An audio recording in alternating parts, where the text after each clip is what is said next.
जिद भी थी, जिद्दत भी थी, सो रुके नहीं थे हम। रवायतों से जंग थी, पर झुके नहीं थे हम। अब झुकी खड़ी है मंजिलें, तो पूछते हैं लोग, कैसे बढ़े थे हम, कैसे चढ़े थे हम। आज ह्यूमन ड्यूटी मिशन के इस प्लेटफॉर्म पर यूथ प्लेलिस्ट में हम शामिल कर रहे हैं एक ऐसी ही राष्ट्र की बहुत प्यारी बच्ची को, जिसने बहुत कम उम्र में जमीन से आसमान को छुआ है। दीक्षिता का स्वागत है ह्यूमन ड्यूटी मिशन के इस प्लेटफॉर्म पे। Welcome Dikshita. Thank you so much sir. द्वारे द्वारे बाटता ज्ञान का अनमोल धन।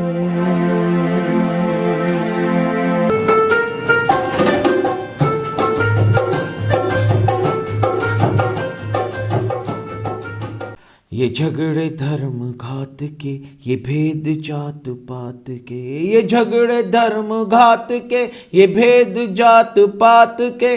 तृष्णा को धरा है क्यों, घृणा से भरा है क्यों। तृष्णा को धरा है क्यों, घृणा से भरा है क्यों। बनना है तो नीर बन, आग बुझा के चंद। बनना है तो नीर बन, आग बुझा के चंद। बनना है तो नीर बन, आग बुझा के चंद। फकीर तन फकीर मन, प्रेम भरे दो नयन।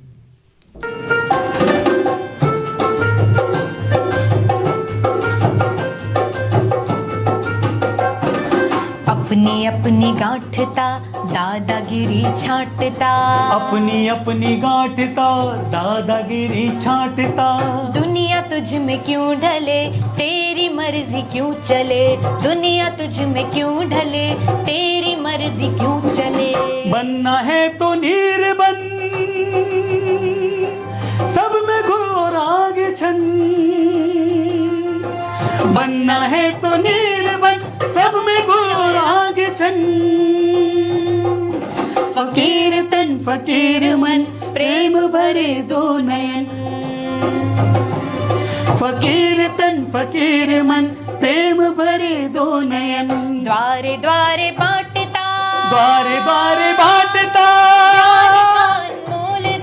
ज्ञान का अनमोल धन, ज्ञान का अनमोल धन, ज्ञान का अनमोल धन। तो दीक्षिता, जो पहली बात मैं आपसे पूछना चाहता हूँ ये है कि राष्ट्र की राष्ट्राध्यक्ष, भारत राष्ट्र की सबसे बड़ी पद पर हमारी माननीय राष्ट्रपति द्रौपदी मुर्मू, जो हमारे तीनों जल सेना, थल सेना, वायुसेना की अध्यक्ष भी हैं, कमांडर भी हैं, हमारे संविधान की संरक्षक भी हैं, राष्ट्र की सबसे बड़े पद पर हैं। इतने बड़े आदमी के साथ खड़े होते वक्त कैसा महसूस हो रहा था, कैसा फील कर रहे थे?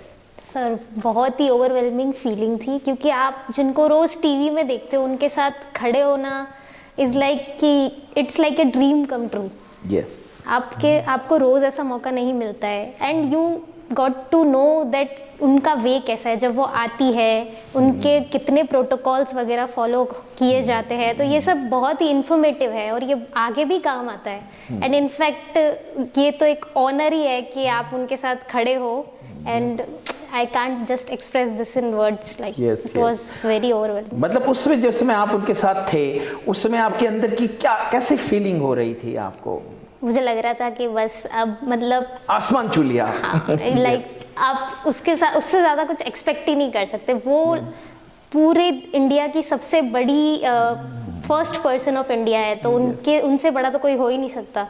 तो उनसे ये रिसीव करना was like it was a dream come true. और उनकी जो खुद की पर्सनैलिटी है ना दीक्षिता, उससे भी हम बहुत प्रभावित होते हैं। कितनी सादा, कितनी सिंपल, कितनी सोबर, और इतने बड़े पद पर वो हैं। तो ये पहले तो आपको बधाई, इतना बड़ा अचीवमेंट करने की, गोल्ड मेडल प्राप्त करने की, ज़मीन से आसमान छूने की, और फिर माननीय राष्ट्रपति महोदय के हाथ से गोल्ड मेडल लेने की।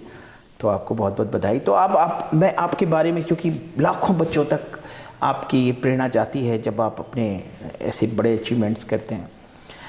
तो बस पहले तो मैं जानना चाहता हूँ आपका बचपन कैसा था, आपकी बचपन की पढ़ाई कहाँ से हुई? मेरा nursery to 12th Saint Paul's में हुआ है। स्कूलिंग आपकी हाँ, सेंट पॉल से थी, सेंट पॉल सिरोही से। जी, तो उसमें एक तो मेरा मीडियम ऑलरेडी इंग्लिश था, तो मुझे English इतनी था। प्रॉब्लम हुई नहीं। दूसरा, मुझे लिटरेचर का इंटरेस्ट सेंट पॉल से ही आया है, क्योंकि वहाँ के जो, अब I want to acknowledge the person, हमारी एक मैम थी नीरू मैम, तो नीरू वो मैम। बहुत ही अच्छा पढ़ाती है। Yes, और yes. जब आपको कोई जिसमें आप समझ जाते हैं वो चीज़ में आपको इंटरेस्ट ज़्यादा आता है। तो मेरा ऐसा था कि वो जो पढ़ाती थी इंग्लिश, उनका लेवल ही बहुत ही अलग है, बहुत अच्छे से पढ़ाती है वो। तो उसमें उन्हीं की वजह से मुझे वो इंटरेस्ट डेवलप हुआ है कि मुझे आगे इंग्लिश में ही इंग्लिश करना है। लिटरेचर में करना। तो आपका 11th 12th में आपने कौन सा साइंस से थे या आप आर्ट्स? जी, 11th 12th में मैंने साइंस बायो था बायो मेरा। से किया। But- तो 11th 12th साइंस बायो से, और उसके बाद आपने स्विच किया आर्ट्स में। ये ऐसा क्यों, साइंस में क्यों नहीं पढ़े? साइंस में इसलिए नहीं पढ़ी क्योंकि 11th 12th में अगर आप साइंस लेते हो तो आपके पास ऑप्शंस ज़्यादा होते हैं, क्योंकि साइंस वाला बच्चा किसी भी चीज़ में स्विच कर सकता है। yes, और आर्ट्स में है तो आर्ट्स में लिमिटेड ऑप्शन है। बट मुझे ये बाद में रियलाइज़ हुआ कि मैं इसमें इतना अच्छा नहीं कर सकती, क्योंकि मेरा कैलिबर आर्ट्स में ज़्यादा है। तो इसीलिए मैंने फिर ये डिसीजन लिया कि मुझे स्विच करना ही मेरे लिए बेटर ऑप्शन है। बिल्कुल, आपने अपनी मर्जी से ऐसा किया, लेकिन आपने अपनी मर्जी से कॉलेज नहीं चुना, घर पे रह के पढ़ना शुरू किया। मतलब आपने ग्रेजुएशन भी शायद प्राइवेट किया आपके Yes. पास। यस, तो वो क्यों, कॉलेज क्यों नहीं गए? ग्रेजुएशन, क्योंकि मैंने ग्रेजुएशन में बीएससी इन साइंस के लिए अप्लाई किया था, right. बट और उसमें मेरा हो भी गया था रेगुलर में। यस, बट ऐसा था कि जब तक मुझे ये रियलाइज़ होता कि मुझे साइंस में नहीं जाना है, आर्ट्स में जाना है, तब तक वहाँ की सीट्स जा चुकी जब थी। तक वो टाइम निकल गया हाँ, होगा। वो टाइमलाइन ख़त्म हो गया था, तो मुझे फिर घर पे रह के ही पढ़ना पड़ा। क्योंकि ग्रेजुएशन में आप ऑब्वियसली फर्स्ट ईयर में ही अप्लाई कर सकते हैं, फिर आपको बाकी 3 साल तो घर पे ही करने हैं। और जब मैंने घर पे पढ़ा तो मुझे ये रियलाइज़ हुआ कि इट्स अ बेटर ऑप्शन, क्योंकि घर जो पे। कॉलेज का टाइम जो आप होता है उसमें आप पढ़ाई के साथ साथ कुछ एक्स्ट्रा भी कर सकते हैं, जैसे आप इंटर्नशिप कर सकते हैं, ऑनलाइन बहुत सारी अवेलेबल है, तो वो आपको बाद में बेनिफिट करेंगी। और घर पे एक पीस वाला माहौल होता है जिसमें आप अच्छे से शांति से पढ़ सकते हैं। तो मुझे ऐसा लगता है कि घर पे आई कुड डू बेटर, इसलिए मैंने पोस्ट ग्रेजुएशन भी। पर दीक्षिता, वो भी तो एक नुकसान है कि जो एक्सपोजर मिलता है, दोस्त मिलते हैं, साथी मिलते हैं, जो कि लोग कहते हैं कॉलेज इज ए गुड, वो आपने तो मिस किया होगा। उसके लिए आपको कोई दुख नहीं, क्योंकि आपने 12th तक कर लिया, बढ़िया। हाँ, वो तो है, मिस तो होता ही है, बट कुछ करना है तो फिर लाइफ में तो कुछ ना कुछ चीज़ पे तो आप मिस आउट करोगे हमेशा। यस, उसके बाद आपने एमए भी फिर प्राइवेट ही किया, आपने रेगुलर एडमिशन नहीं लिया। नहीं, इंग्लिश लिटरेचर क्यों चुना? क्यों, ग्रेजुएशन में क्या सब्जेक्ट थे आपके? मेरा था Hindi literature, English literature and political science. मतलब लिटरेचर आपकी चॉइस थी। गुड, हिंदी लिटरेचर भी आपने पढ़ा, इंग्लिश लिटरेचर भी पढ़ा, और फिर इंग्लिश लिटरेचर क्यों लिया? क्योंकि इंग्लिश लिटरेचर मुझे, जैसे मैंने बोला है, स्कूल टाइम से ही मुझे इंग्लिश लिटरेचर बहुत ही अच्छा लगता था। तो मुझे था कि अगर मैं इंग्लिश लिटरेचर लेती हूँ तो मुझे पता है कि मैं आगे कुछ कर सकती हूँ। हिंदी लिटरेचर मुझे पसंद है, बट हिंदी पे मेरी कमांड उतनी अच्छी नहीं है। राइट। तो इसीलिए मैंने इंग्लिश लिटरेचर को चूज़ किया, क्योंकि मेरा ऐसा था कि जिसमें आपको इंटरेस्ट है वही सब्जेक्ट आपको लेना चाहिए। राइट। और इंग्लिश में मुझे इंटरेस्ट था, तो फिर I thought that I could go with it. लेकिन देखिए ना दीक्षिता, बहुत सारी चीज़ें ऐसी की आपने जो सामान्यतः टॉपर्स नहीं करते, है ना, लेकिन उसके बाद भी आपने टॉप किया। जनरली लोग रेगुलर पढ़ाई करते हैं, रेगुलर उसमें जाते हैं, लेकिन एक बच्ची जिसने घर पे रह के पढ़ाई की, है ना, और ग्रेजुएशन भी घर पे रह के किया, पोस्ट ग्रेजुएशन भी रख के किया, और सबको पछाड़ते हुए, है ना, टॉप अचीव किया। तो क्या ऐसा था स्टडी करने में आपका जो आपको लगता है कि यार ये करने की वजह से मैंने टॉप किया? स्टडी रूटीन ऐसा है कि यूजुअली टॉपर्स का होता है कि टाइम टेबल फॉलो करो, बट मेरा ऐसा है कि जब आपका मन हो तब पढ़ो। Right. टाइम टेबल आप ज़्यादा देर तक फॉलो नहीं कर सकते, करते हैं लोग, बट मेरा पर्सनली ऐसा है कि मैं अगर फिक्स शेड्यूल बनाऊंगी तो I could not follow that for longer period. Right. तो मेरा ऐसा है कि जब मुझे ऐसा लगता था कि अभी मुझे पढ़ना चाहिए, may be it's early in the morning, अगर सुबह पढ़ना है तो सुबह पढ़ लो, रात को पढ़ना है तो रात को पढ़ लो, बट जब वो पढ़ो तब फिर कोई डिस्ट्रैक्शन नहीं होना चाहिए। मतलब अगर आप 2 घंटे पढ़ रहे हो तो उसको यूटिलाइज अच्छे से करो, तो आप ज़्यादा अचीव कर सकते हो। और यूट्यूब है, बहुत सारे आजकल ओपन रिसोर्सेज है जो आप स्कूल में भी इतना अच्छा नहीं पढ़ सकते जितना आजकल यूट्यूब पे बहुत कुछ है, बहुत सारे वैरायटी ऑफ टीचर्स है जिससे आपको समझ में आ रहा है, उनसे पढ़ो। हाँ, राइट। एंड गूगल है, क्वेश्चन बैंक, सब कुछ अवेलेबल है आजकल आपके फिंगर टिप पे। तो ऐसा नहीं है कि आप घर पे रह के नहीं कर सकते, इनफैक्ट आप उनका यूटिलाइज करना आपको आना चाहिए कि कैसे आप उसको यूटिलाइज कर सकते हो। जैसे इंग्लिश लिटरेचर को बड़ा टफ सब्जेक्ट माना जाता है, बड़ा मुश्किल सब्जेक्ट माना जाता है, क्योंकि सामान्यतः इंडिया में तो लोग डरते हैं ना इंग्लिश लिटरेचर जैसे टफ सब्जेक्ट से। तो उसको कैसे हैंडल किया आपने? आपको मतलब मैं ये बताना चाहूँगी कि जो भी, जैसे मेरा कोर्स था बीए का, तो यूजुअली लोग क्वेश्चन बैंक्स प्रेफर करते हैं, राइट। तो अगर आपको इंटरेस्ट है, जैसे इंग्लिश अपने आप ही बहुत ही इंटरेस्टिंग सब्जेक्ट है, राइट। अगर आपको सही में वो समझ में आ रहा है then it's very interesting subject. तो आप उसको थियोरी को पूरा पढ़ो rather than skipping for shortcuts. ये मैं दूसरे बच्चों को भी कहता हूँ, तो आप उसको पूरा पढ़ो उसको, क्योंकि अगर पूरा पढ़ोगे तो ज़्यादा समझ में आएगा एंड एग्जाम में वो टाइम आप यूटिलाइज कर सकते हो, because you already know so much about it. आप उसके बारे में बहुत सब कुछ जानते हो, तो एग्जाम में आपको सिर्फ एक बार अगर आप गो थ्रू करोगे तो आपको सब कुछ याद आ जाएगा कि आपने जो पहले पढ़ा है।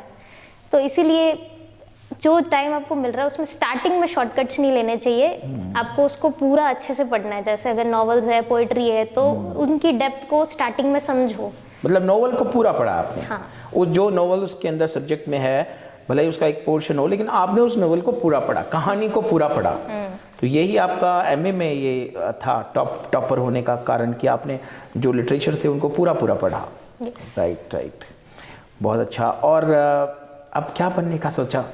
क्योंकि अब आप एमए में लिटरेचर से टॉप कर चुके हैं, अब एक तरह से अब एक ब्राइट कैरियर, हम फ्यूचर आप सोचते होंगे अपने बारे में, तो क्या टारगेट सेट किया? अभी मैं असिस्टेंट प्रोफेसर के लिए नेट की प्रिपरेशन कर रही हूँ। गुड। अपकमिंग जो एग्जाम्स होंगे उसमें मैं एग्जाम दूंगी। Then I want to become assistant professor basically. Right, you want to professor, academician बनना चाहते हो। ईश्वर करे आप असिस्टेंट बने, फिर तुरंत एसोसिएट बने, फिर तुरंत प्रोफेसर बन जाए, और हो सकता है वाइस चांसलर भी बन जाए, तो वेरी गुड। लेकिन क्यों प्रोफेसर, क्यों प्रोफेसर? इसलिए क्योंकि आप देखो ना, बच्चे आईएएस होना चाहते हैं, आईपीएस होना चाहते हैं, कलेक्टर होना चाहते हैं, ग्लैमर में जाना चाहते हैं, करोड़ों के पैकेज चाहते हैं, बाकी प्रोफेसर तो बेचारा एक फिक्स सैलरी पे काम करता है। प्रोफेसर फर्स्टली बहुत ही रेप्यूटेड जॉब है, लाइक राइट। अगर आप प्रोफेसर अभी हो, आप जिन बच्चों को पढ़ा रहे हो, they will never forget you. Yes, they will never forget you. अगर वो कुछ भी लाइफ में अचीव करेंगे तो आपका कंट्रीब्यूशन उसमें कहीं ना कहीं रहेगा ही। दूसरा है कि ये सोसाइटी को बहुत ज़्यादा कंट्रीब्यूशन देता है, एंड ये इसमें आप अपनी स्टडी हमेशा कंटिन्यू रख सकते हैं। लाइक आप बच्चों को पढ़ा रहे हैं, जिंदगी भर पढ़ सकते हैं। हाँ, आप खुद भी पढ़ रहे हो वो चीज़। right. तो इसमें आप मतलब नॉलेज आप हमेशा गेन कर सकते हो, लाइफ टाइम आप नॉलेज गेन करते हो। दूसरे करियर्स में if you go in a job, तो आप पढ़ाई को उतना टाइम नहीं दे सकते और आपका वो ख़त्म हो जाता है। But if you become a teacher in any field, then आप नॉलेज हमेशा उसको ले सकते हैं। आप उनको भी पढ़ा रहे हैं, आप खुद भी पढ़ रहे हैं, तो it's a double benefit like that. Dikshita, मैं आपको बहुत ज़्यादा इस बात के लिए शाबाशी दूंगा। बच्चा, मेरे पास पहली बार ऐसे विज़न का बच्चा आया है जो प्रोफेसर बनना चाहता है, एकेडमिशियन बनना चाहता है, और उसके पास उतना ब्रेन है कि वो आईएएस भी बन सकता है, आईपीएस भी बन सकता है। उसकी वजह यह है कि हमारे देश को सबसे ज़्यादा प्रोफेसर्स की ज़रूरत है, एकेडमिशियंस की ज़रूरत है, रिसर्चर्स की ज़रूरत है।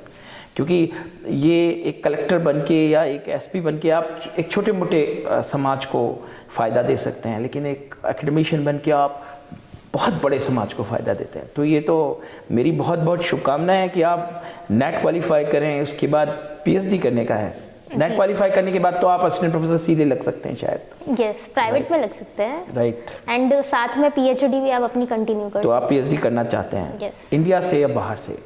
अभी तो मैं इंडिया से ही सोच रही हूँ, but if I get the opportunity in future तो मैं आउट ऑफ इंडिया भी जाना चाहूँगी। एक्सपोजर बहुत ज़रूरी है लाइफ में। राइट। तो आप अभी नेट क्वालिफाई करके असिस्टेंट प्रोफेसर ट्राई करेंगे और फिर अपना पीएचडी करेंगे और अल्टीमेटली आप एक एकेडमिशियन बनेंगे। ये बहुत ही सुंदर चीज़ है। मैं देश के करोड़ों बच्चों को ये कहना चाहता हूँ जिनके पास टैलेंट है, यदि वो एकेडमी में आएँ तो हमारे देश का रिसर्च कुछ और हो, हमारे देश का एजुकेशन का स्तर ही कुछ और हो, क्योंकि हमारा ज़्यादातर जीनियस ब्रेन अलग चीज़ों में चला जाता है बजाय एकेडमिशियन बनने के। तो दीक्षिता, घर पे भी कुछ काम करना पड़ जाता है? हाँ, घर पे अगर हो तो छोटा मोटा काम तो रहता ही है। जैसे I have a little sister, तो मैं उसको पढ़ाना वगैरह वो आपकी सब। एक छोटी बहन है। हाँ। उनको आप कैसा परिवार है आपका? Mummy papa and 2 sisters. 2 sisters हैं आप, ब्रदर नहीं है ना आप? नहीं। दोनों बहनें हैं। बहन कितनी छोटी है? वो मुझसे 13 इयर्स छोटी है। 13 साल छोटी है। जी। हाँ, तो फिर तो आप उन्हें पढ़ा सकते हैं ना आराम से। तो क्या क्या काम घर का आप करते हो? उसको पढ़ाना वगैरह, फिर अगर कुछ छोटा मोटा मम्मी काम करवा देती है, क्योंकि मेरी मम्मी भी वर्किंग है, तो मम्मी भी वर्किंग है, हाँ। पापा भी वर्किंग है, तो फिर थोड़ा बहुत उनका हेल्प हो जाता है। ठीक है। यानी मम्मी पापा जब वर्किंग हैं, चले जाते हैं, तो घर आप देखते हैं पूरा, और फिर छोटे बच्चे की मतलब अपनी छोटी बहन की पढ़ाई भी आप देखते हैं। गुड। और घर के काम में क्या क्या काम कर लेते हैं? घर के काम में लाइक छोटे मोटे, जैसे कभी कभी अगर मेड नहीं आती है तो हाँ। जो खाना भी- डस्टिंग वगैरह है। जैसे आज के मॉडर्न बच्चे खाना बनाना नहीं जानते, तो आपको आता है खाना बनाना? खाना बनाना तो मुझे आता है, बट यूजुअली मैं नहीं करती हूँ खाना Right, बनाना, क्योंकि आई डोंट प्रेफर खाना बनाना प्रेफर नहीं करते आज के जीनियस बच्चे। नहीं, कोई बात नहीं है, लेकिन ऐसा ना दीक्षिता, हर चीज़ आनी चाहिए इंसान को काम करने के लिए। गुड। तो इतना क्लियर विज़न है आपका कि आप अपनी पढ़ाई और उसका उपयोग राष्ट्र के समाज के लिए करना चाहते हैं एज एन एकेडमिशियन। तो क्या आप कुछ लिखना भी चाहते हैं क्या? जैसे कि ज़्यादातर एकेडमिशियन राइटिंग करते हैं, बहुत सारी किताबें लिखते हैं, बहुत सारे लिटरेचर लिखते हैं, उस तरह का कोई शौक है पोइट्री लिखने का? अभी तो लाइक अभी मैं नहीं लिख रही हूँ, बट इन फ्यूचर अगर मेरे को उस फील्ड में जाना लगा तो I will then go for it. आप भी? But firstly I want to get a stable job. उसके बाद? हाँ, फिर अगर अपना हॉबीज जो है वो आप डेवलप कर सकते हो वाइल वर्किंग। बहुत अच्छा लगा दीक्षिता आपका फ्यूचर कैरियर सुन के, और एक मैसेज गया है बहुत सारी बच्चियों को इस देश की कि बाय द वे उनको ये अपॉर्चुनिटी ना मिले कि वो किसी कॉलेज में जा सकें, अपने घर पर ही उन्हें रह कर के पढ़ना हो, तो वो बहुत उस तरह की अचीवमेंट कर सकती हैं जैसे दीक्षिता ने किया। यानी दीक्षिता के पास तो अपॉर्चुनिटी भी थी कि वो रेगुलर पढ़ सकती थी, लेकिन आपने शी ऑप्टेड कि नहीं, मैं तो प्राइवेट रह करके पढ़ूंगी। It's good. तो और बच्चों को जो आज पढ़ते हैं, आज के बच्चे जो दिन रात माथा लगाते हैं उसके बाद भी अचीव नहीं कर पाते हैं और बड़े टेंशन में, प्रेशर में रहते हैं, उनके लिए कोई मैसेज देना चाहोगे कि क्या किस तरह से ज़िंदगी जीनी चाहिए, किस तरह से पढ़ाई करनी चाहिए? पढ़ने का तो ये है कि अगर आप पढ़ रहे हो तो वो पढ़ाई कभी वेस्ट नहीं जाएगी। लाइक अगर आप जो प्रोफेशन आप जिसके लिए पढ़ रहे हो, अगर आप उसमें भी नहीं होता है, बट रियल लाइफ में आपको वो नॉलेज बहुत ही काम आएगा, क्योंकि पढ़ाई कभी वेस्ट नहीं जाती है। एंड दूसरा, आपको साथ में अपनी हॉबीज को भी डेवलप करना चाहिए, क्योंकि एक एज के बाद लाइक अगर आपको रिग्रेट होता है पीछे कि मैं ये नहीं कर पाया, तो वो रिग्रेट नहीं होना चाहिए। अगर आपको जिसमें जाना है आप उसमें जाओ, क्योंकि इंटरेस्ट के हिसाब से अगर पर्सन करता है तो वो बहुत ज़्यादा उसमें अचीव कर सकता है। प्रेशर किसी चीज़ का नहीं होना चाहिए। अगर स्टडी में है, आपको जो आपको पसंद है आप वो करो।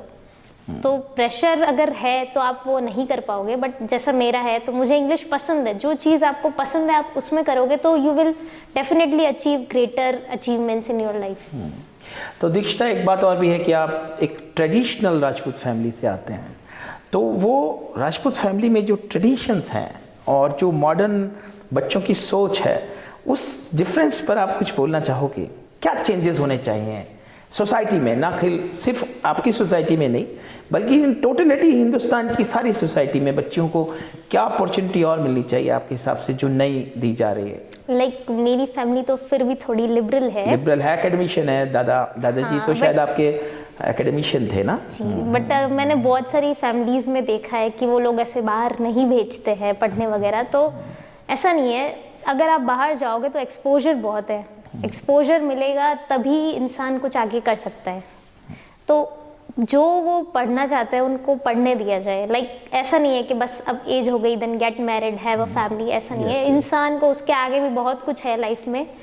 एंड फाइनेंशियली इंडिपेंडेंट बनना आजकल लाइक सबको ज़रूरी है, बहुत ज़रूरी है। बच्चियों के लिए इंडिपेंडेंट होना बहुत ही ज़रूरी है। तो अपने पैरों पर खड़े हो जाएं जी, पहले, क्योंकि आगे जाके वो रिग्रेट नहीं होना चाहिए कि मैंने उस टाइम पढ़ाई नहीं करी। तो फाइनेंशियली इंडिपेंडेंट बनने देना चाहिए, क्योंकि आफ्टर ऑल एक एज के बाद you have to get married, Yes, but yes. उससे पहले अपना करियर डेवलप करना चाहिए। तो ना दीक्षिता, जैसे कि हमारे जो शादी के बाद जो ट्रेडिशन होते हैं आपके यहाँ, बहुएं घूंघट करती हैं या ये जो सब ट्रेडिशन, इनके बारे में मॉडर्न बच्ची मेरी क्या सोचती है?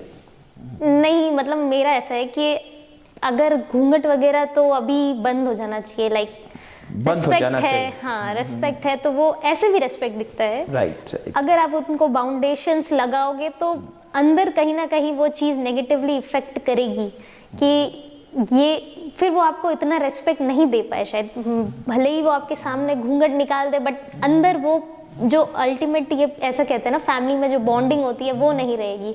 Yes yes. Restriction- आपको लगता है घूंघट एक उलझन है? हाँ, लगता है। कोर्स। यदि मान लो आप किसी ऐसे घर में गए जहाँ उन्होंने कहा नहीं आपको ये घूंघट करना पड़ेगा, तो क्या करोगे? तो I will not do it. विरोध करोगे उसका, है? हाँ, या उन्हें समझाइश करोगे कि भाई ये ठीक नहीं है ना? तो ठीक है, ये तो मैं आपकी बस आपकी सोच के बारे में सोच रहा हूँ, क्योंकि आपके परिवार में तो शायद ऐसा नहीं है, क्योंकि आपके, मैं परिवार को जानता हूँ, सारे शिक्षित लोग हैं, पढ़े लिखे लोग हैं बहुत, और बड़े एडवांस लोग हैं, तो उनके यहाँ तो घूंघट जैसी चीज़ है नहीं। लेकिन आप अपने गांव की फैमिलीज़ में जाते होगे, रिश्तेदारी में जाते होगे, तो आप अपने रिलेशंस में घूंघट को देखते होगे, तो आपको नहीं लगता कि एक तरह से बेचारे ये लोग एक जेल से में बंद हैं? ऑफ कोर्स, लाइक वो जेल ही है। मतलब आपका रेस्पेक्ट घूंघट से नहीं दिखता, आपको आपके बिहेवियर में रेस्पेक्ट होना चाहिए। Yes yes. एंड बिहेवियर में रेस्पेक्ट आपके फैमिली ट्रेडिशन से आता है। आप जितना उनको लिबरल छोड़ोगे वो उतनी आपकी रेस्पेक्ट करेंगे।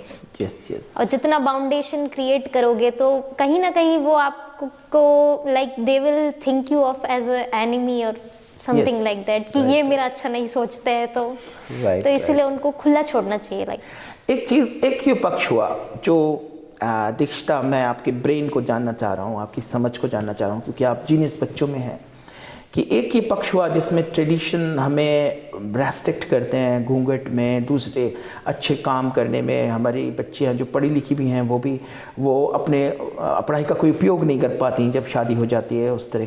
एक तरफ तो ये है, और दूसरी तरफ एक और बुराई मैं देखता हूँ कि बच्चे इतने एडवांस हैं कि उन्हें मतलब ट्रेडिशन ही नहीं चाहिए, शादी नहीं करनी, लिव इन में रहना है जी, और अपनी ज़िंदगी अकेले जीनी है जी। उसके बारे में क्या सोचते हो? जैसे कि हम इंडिया से है तो इंडिया अपने कल्चर के लिए ही फेमस है। Like yes yes. क्योंकि यहाँ पे फैमिली को इम्पोर्टेंस दी जाती है। आप Yes. अगर बाहर चले जाएंगे तो दे गेट आउट एट 18 और समथिंग, वो अपनी फैमिलीज छोड़ देते हैं। बट हमारे यहाँ यही एक अच्छी बात है कि आपको रोकने के लिए, आपको समझाने के लिए you have your family. Yes. तो इतना भी मॉडर्न नहीं होना चाहिए, मतलब एक डिमार्केशन प्रॉपर होना चाहिए कि आप अपनी फैमिलीज की कल्चरल वैल्यूज को भी प्रिजर्व कर रहे हो, बट आप मेंटली मॉडर्न है। Yes yes. आप उन बाउंडेशंस को नहीं मानते जो पहले से चली आ रही है। Yes yes. तो एक बैलेंस होना चाहिए हर चीज में। ठीक है, तो ऐसा होता है ना दीक्षिता कि कभी कभी आपको लगता है कि मेरे इस अचीवमेंट में इनका बहुत ज़्यादा हाथ है, मैंने जो अचीव किया, ठीक है, आपकी मेहनत है, आपकी खुद की परिश्रम है, आपका खुद का टैलेंट है, लेकिन कौन लोग हैं जिन्होंने आपको इस बड़े अचीवमेंट्स में मदद की है? फर्स्ट ऑफ ऑल तो ऑफ कोर्स पेरेंट्स ही होते हैं। पेरेंट्स हैं, क्योंकि उनको पता होता है कि अगर एग्जाम्स है तो डिस्टर्ब नहीं करना है। लाइक मोस्टली घर में ये सब नहीं होता है। अगर अब सिरोही की मैं बात करूँ तो दे विल लाइक पहले काम करो फिर पढ़ाई करना, बट अगर हमारे घर में है तो उनको पता है एग्जाम्स है तो they will not disturb at all. दूसरा आपके टीचर्स होते हैं, जैसे मैंने बताया नीरू मैम, और बताइए कुछ जो आपको लगता है कि जिन्होंने आपको, नीरू मैम ने आपको सबसे ज़्यादा हाँ, तो टीचर्स बहुत इम्पोर्टेंट। दूसरा फिर आपके दोस्त होते हैं। तो जैसे मेरे दोस्त हैं तो वो बाहर पढ़ते हैं, तो ऐसा नहीं है कि मैं अपने घर में रह के उस ग्लोबल वर्ल्ड को नहीं देख रही। When they come they discuss कि अभी ऐसा है, you have to do this, आगे तुमको ये करना चाहिए इसके बाद। तो आपको इन्फॉर्मेशन लेने के लिए आपके फ्रेंड्स हैं, फिर जो ऑलरेडी नेट क्लियर कर चुके हैं, 2-3 रिलेटिव्स जो कर चुके हैं, तो उनसे मैं अपना गाइडेंस लेती रहती हूँ कि कैसे क्या चीज़ करनी है। तो मतलब ओवरऑल फ्रेंड्स, फैमिली टीचर्स, इन सब का बहुत ही इम्पोर्टेंट योगदान रोल रहा है। आपके लाइफ के अंदर, इन अचीवमेंट्स के अंदर। गुड। क्या हॉबीज हैं, क्या क्या, और other than academy work? I like singing, singing, painting. Good. मतलब मुझे सिंगिंग बहुत अच्छा लगता है। Like if I feel stress then I listen to music. मैं गाने सुन लेती हूँ, मैं गाने गा लेती हूँ, Good. तो वो मेरी एक थेरेपी के जैसे काम करता है। Good good. तो एक आध कोई गाना जो आपको बहुत पसंद हो, गाना जो ज़्यादातर ज़बान पे आता हो? ऐसा तो लाइक एक प्यार का नगमा है, मौजों की रवानी है, जिंदगी और कुछ भी नहीं, तेरी मेरी कहानी है। ये मेरा बहुत फेवरेट सुंदर, है। सुंदर, बहुत सुंदर बेटा। तो आप इसमें भी आगे बढ़ सकते हो, इसको भी थोड़ा टाइम दोगे तो आगे बढ़ सकते हो। It's good talent. तो आपको बहुत बहुत शुभकामनाएं Thank अपनी you. लाइफ की, अपनी ज़िंदगी की, ह्यूमन डिविनिटी मिशन से आपको जुड़ने की, यूथ प्लेलिस्ट में आपको आने की, और हमारे स्टूडियो के लिए इतना टाइम देने की। धन्यवाद Dikshita, thank you. Thanks to you too, आपने मुझे बुलाया इधर और ये प्लेटफॉर्म प्रोवाइड किया, so thank you very much. बनना है तो नीर बन, सब में घोर आगे छन। बनना है तो नीर बन, सब में घोर आगे छन। फकीर तन फकीर मन, प्रेम भरे दो नयन। क्या आप युवा हैं, अपने सपनों को सजाना चाहते हैं, हुनर को दमकाना चाहते हैं, दुनिया में कुछ करके दिखाना चाहते हैं? तो आइए ह्यूमन डिविनिटी मिशन से जुड़िए, HDM के फेलो बनिए। द्वारे द्वारे बाटता ज्ञान का अनमोल धन। HDM फेलो प्रोग्राम से जुड़ने के लिए HDM पोर्टल पर आइए, HDM फेलो प्रोग्राम पेज खोलिए, एंट्रीज भरिए और सबमिट करिए। ह्यूमन डिविनिटी मिशन युवाओं के लिए एक एजुकेशनल प्रोग्राम है जिसकी कोई फीस नहीं है, कोई शुल्क नहीं है। ह्यूमन डिविनिटी मिशन के प्लेटफॉर्म पर पार्टिसिपेट करने के लिए आप अपने टैलेंट की एंट्रीज भेज सकते हैं। पोर्टल पर आइए, HDM यूथ प्लेलिस्ट पेज खोलिए, ध्यान से पढ़िए, अपनी परफॉर्मेंस की वीडियो बनाइए और हमें भेजिए।